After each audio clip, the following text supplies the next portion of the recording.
যখন একটি খেজুর জান্নাতের কারণ হলো।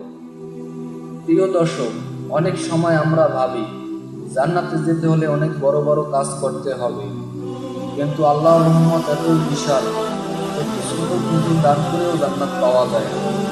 চলুন শুনি এমনই একটি সত্য ঘটনা।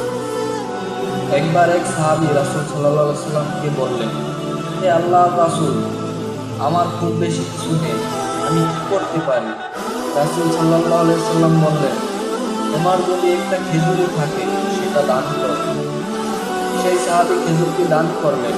অন্য সাহাবীরা তা দেখে অবাক হলেন, কেননা রাসূল সাল্লাল্লাহু আলাইহি সাল্লাম বললেন, আল্লাহ সেই খেজুর দানের মাধ্যমে তার জন্য জান্নাত লিখে দিলেন। প্রিয় দর্শক, তোমার সামান্য দানও আল্লাহর কাছে অনেক বড় হতে পারে, যদি তা হয় নিঃস্বার্থ আর খালিস হয়। তাই আজই একটা ভালো কাজ করো, হোক তা এক গ্লাস পানি দেওয়া বা একটি খেজুর দান। জান্নাত তোমার দিকেই এগিয়ে আসবে, ইনশাআল্লাহ।